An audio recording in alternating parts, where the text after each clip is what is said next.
for these lunge variations, everyone's going to have a bit of a different stage in terms of where they're at, in terms of mobility, and even discomfort and pain they may be having at the knee. So I want to give you the full progression of exercises that you can go to. Now, it's going to be up to you to find your variation, but once you've found it, all right, one that challenges you and is up to your level, that's the variation you're going to hold for the remainder of this program. But the good news is, each time you come back and do this program, you can look to progress that variation. So each time you do this, you can continue to progress until you get to those final stages. And even at that point, you're just looking to add more load anyway, so you can always continue to get some kind of a stimulus from the program. First variation we're going to explore is the supported lunge. So this is really good for people that may be experiencing a bit of pain in their knee, or they're just not ready to kind of do a full lunge on their own. I'm just going to get you to start by grabbing a chair, taking a big step back like so, and then now using the chair for support, I'm going to think about dropping that back knee straight down towards the ground. So we're going to load slow, load slow, load slow, big pause, and then drive up, load slow, big pause, and then drive up. Now you can see at the bottom, I've created 90 degrees, so my heel's underneath my knee, and then my knee's underneath my hip. All right, then I can drive through. The idea is to start trying to do less and less weight or less and less support, but taking your hands off slightly and not driving as much load into that chair. Now, if you have knee pain or experience knee pain, what I want you to do is just to shorten your range of motion and work to your range. So you might get to about here before you experience knee pain, pull up slightly, and that's your range. That's your range of motion that I want you to perform this lunge in. And slowly as the weeks go on, and you might even find as the exercise goes on and set, you're able to push a little bit further down and a little bit further down, okay? So I don't want you to get to a kind of like extreme pain, but I want you to push some discomfort, because that's you opening up those doors for you to just be able to get that bit more range of motion week to week, to eventually be able to get that full range of motion of knee close to the ground, and then eventually lead us into this next step, which is taking the chair away. So this first variation of the lunge we're going to do is a pretty much static, straight up and down lunge. So you're basically going to start here with both feet together. You're going to take a big step forward, half a step back. Now the intention here is to keep our body upright and drop that back knee straight down towards the ground. So I'm going to drop down with control, give me a nice pause at the bottom, and then drive up. I'm going to say 70% of my weight's on this front leg and maybe 30% on that back leg. So that front leg's the one that really should be doing all the work. Come down, nice pause. You can see I've created 90 degrees here and then 90 degrees at the back with my knee underneath my hip.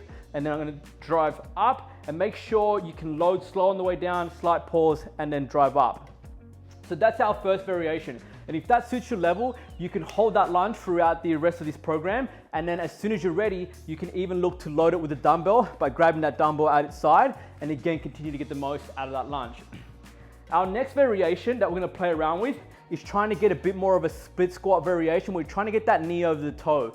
So taking that foot a little further back so that we can keep it relatively straight, I want you to start exploring trying to drive that knee over the toe as much as possible.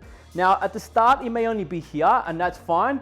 And what you want to try and do is adjust yourself, take that foot further back to allow yourself to finish with that hamstring. Like, end goal is to try and get that hamstring to cover the calf in that position here. I'm still trying to keep my heel down. If it comes off slightly, I'm not too worried, okay? But I'm trying to get that hammy to cover that calf, knee over the toe as much as possible, and then where I can, try and keep that back leg as straight as possible. Then I'm gonna drive up. So with this one, rather than think up and down like an elevator, I'm trying to think more of forward and back. So forward as much as possible, slight pause, and then drive up, all right? So I'm thinking more in terms of like an escalator, in terms of moving forward and then moving back, okay?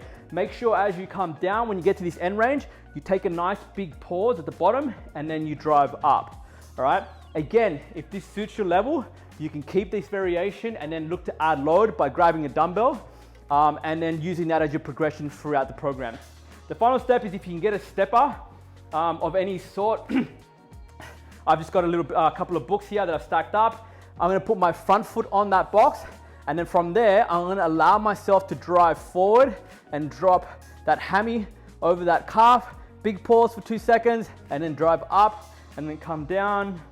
Big pause for 2 seconds, and then drive up, okay? Again, that one can also be loaded.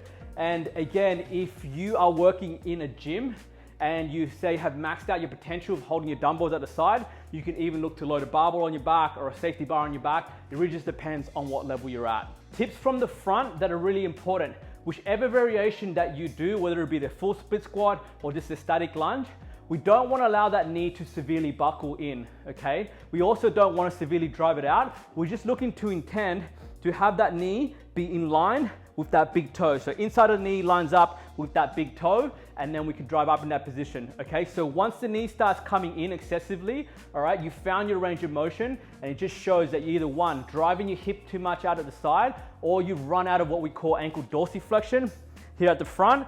You've run out of room, so you're trying to find and cheat the room by dropping your knee in, okay? So just scale back a little bit and find that range of motion where you can keep that knee trekking over that toe, right? And you can get that nice split squat or lunge position.